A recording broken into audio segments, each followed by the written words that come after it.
Welcome back to another RPG Maker Unite tutorial. Today we're going to go over classes, and specifically we're going to go over parameters and then their auto guide feature, which is like auto parameters. With that said, let's get started. All right, so here we are in the tutorial project. We're going to talk about parameters for two different types of things, one for actors and then one for enemies. There's kind of a little bit of overlap there, but we're going to start with actors first. So first, if you need an actor, you can just click a new actor, in which case you will be able to set up an actor that looks like this.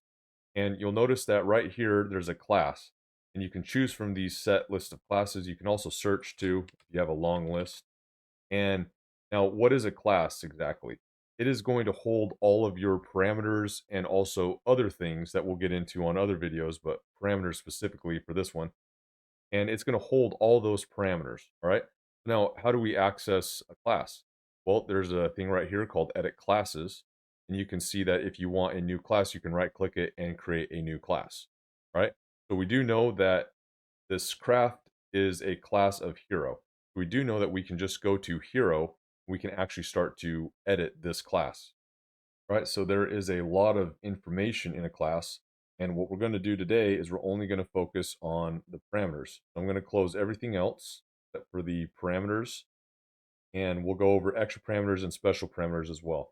So we can see right off the bat, we have parameters and they start to sound more like stats. So parameter stats kind of interchangeable, right? So we do have an auto guide. We're going to get to this near the end. But you can see that we have stats like, HP, which is going to be your HP value, right? Level 1, it's going to start here, and then your max level is going to be right here. You got your peak level, which is going to be how fast it grows until maybe a certain level, and then it starts to slow down. You can toggle that by like this. You can make it peak really slow, or you can make it peak really fast. And so you got options right there. And you're going to see that these are pretty much standard for everything. So you've got this little select growth thing, and then you've got your level 1, your max level, your peak growth level, right? So you just kind of got these for all of them. Attack is going to be how strong you are on your normal attacks. Guard is going to be how much defense you have when you guard, or how little, or how much value is going towards your defense. Magic attack, you're going to have all these stats do. Magic defense as well. So how hard will a magic attack hit you? These are all offset, by the way, by traits and by elements, which we'll get into on another video. But I just want to show you these. Now, moving on to agility, this is going to affect your turn order from what I read. There might be some other things it does, but specifically it affects the turn order. When you select all of your players' actions, the person with the higher agility is going to have more chance to go first. And then the last one is you have luck. Now, from what I understand about luck, this is the chance that you have of applying a state and possibly resistance of a state applying to you. So basically, if you have a weapon skill, this is hypothetical, you have a weapon skill that when you hit them has a chance to apply a bleed, that application of the bleed, luck will be the chance of that happening. And so, and possibly if an enemy has a bleed against you, it would be the chance it would help resist that chance of you getting in that bleed state. So those are the primary explanations of these main stats here. Now we'll get into auto guide here in a second. I'll just go over these extra parameters real quick. You have hit rate. This is the chance that you will hit. And then the evasion rate of the enemy is going to lower that from your hit rate. And then that will be your ultimate percentage, right? And then you have your crit rate, which is a critical hit. And then you have your percentage right here. And then you have the aggro rate. This is going to be the rate that the actor will be aggroed by enemies. And it's like the chance. So if everyone has 100%, then they're going to be split evenly between that chance to be aggroed. If you have a lower percentage, then this actor now, if I change it to 80%, will have an even lower chance of getting aggroed. So there was a recommendation to just keep everything at 100, but I could see cases where maybe a thief or another class that is specifically for dodging aggro could make use of this rate. All right, so I guess one thing I'll just throw in here too is the XP curve. You can see that this is what is going to handle your levels. And so you can start setting these different amounts and they'll start to adjust accordingly.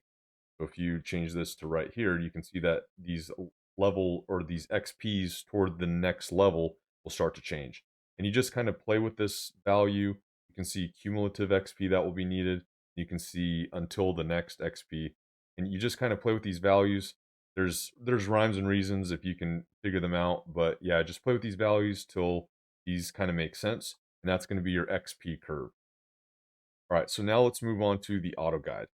This auto guide is going to be a way for you to at least get baseline stats applied right away and kind of catering to a certain style that you want.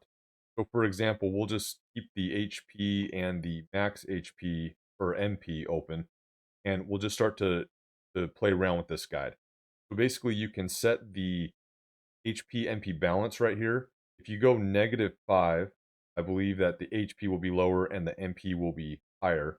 If you go all the way to 5 and you apply, then your HP will be non-existent. You won't have any HP, and then you'll be mostly, first, I keep saying HP, but you won't have any MP, but you will have more HP. So if you want to balance, you can just bring it down to 0, and it just kind of balances it out.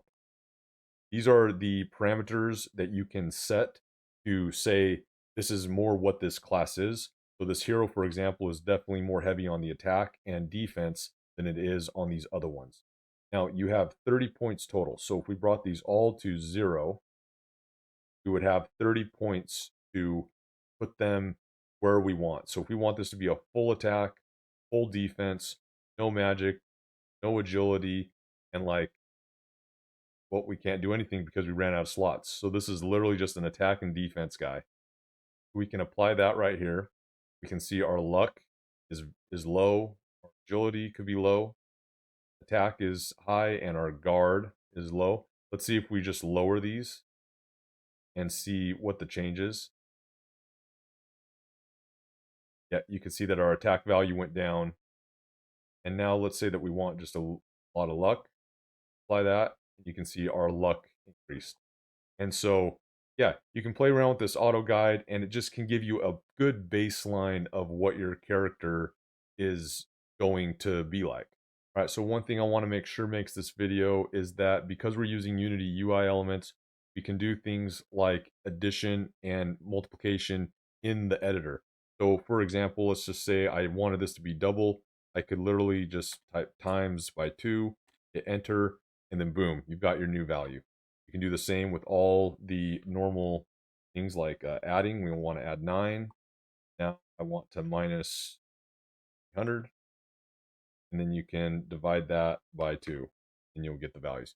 Can't use floats. That's kind of unfortunate as far as the math goes, and it will obviously round. But yeah, you got those options. And so yeah, I just want to make sure everyone was aware of that. Okay, so now that we've gone over the auto guide, let's move on to the next place we set parameters, which is going to be the enemies. We're going to click on battles, enemies, and then we'll just go over this goblin right here. If you wanted to, you could always create a new enemy. Just right click enemy and click new. And we're going to see that we have some parameters and some other things. So we'll keep on track with parameters. And you can see that we have an auto guide. We'll go over this in a minute. You can see these are the base parameters that each enemy has. So they're basically the same thing that the players have. They have the max HP, the attack, the agility, which is what order that enemy will go most likely first, and then the luck, which is going to be applying the states and possibly resisting the states. And real quickly, I'll just mention these ones, the rewards, how much XP they give, how much gold they give, to the cumulative total. So if you have 2 goblins, you get this times 2. And then your hit rates. So you still got the same hit rate and the evasion rate as well. Now, this attack element we'll get into later. This can affect what these are and these are as well. So now let's move on to the auto guide here. In the auto guide, it's a little different. It's not as robust as the actor one. You kind of only get a few different options here. For magic, there's just literally none, normal, or strong, and that's literally it. So if you have none, it will blank out your NP and magic attack. And then if you have like normal, for example, it will just give you a little bit, and if you have strong, it will give you a lot. Now, this is all based on the estimated level. So if we said 3, everything will increase. But we're gonna go, we'll just say that they're a level of 2. for now with none, apply, right? So you're going to be looking at the number of attack turns. What this is looking at is how many attacks does this monster need to do to kill a hero. So in this case, it needs to do 5 attacks to kill a hero. Now that's kind of imbalanced a little bit, so it's really not 5, because if we go look at the hero and we look at, or not the actor, but the class here, the hero, you can see that the HP is 225-ish, okay, at level 1, right? So let's see what it is at, so yeah, it's not gaining that much. So if you go back to the goblin, you can see that this does 133 attack damage. So what I've noticed is that you kind of need to inflate this quite a bit.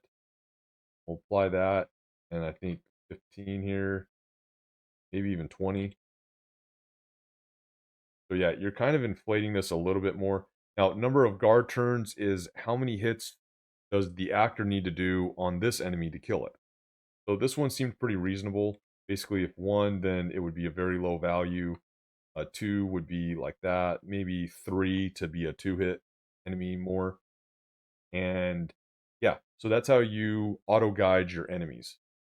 So one more thing that I'll show here is that while you're setting these stats and things, you're going to be wanting to test constantly. So you can always come to this fight scene right here, and you can set up a battle. And for an example, a lot of times a manual setup would probably be better. Just we can leave the top and bottom, whatever they are. We'll add an enemy here. So we want to test this goblin. We want to see if it's actually a 2-hit enemy. We'll go to actors and we'll apply craft, right? And we'll say that he's level 2 because he's going up versus these goblins are based off of level 2. And so we'll just start to fight here. We'll start. You can see we go in there right away and we fight, attack the goblin.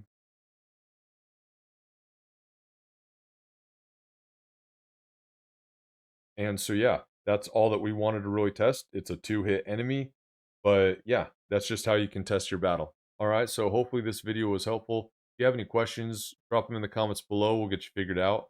With that said, I'll see you at the next video.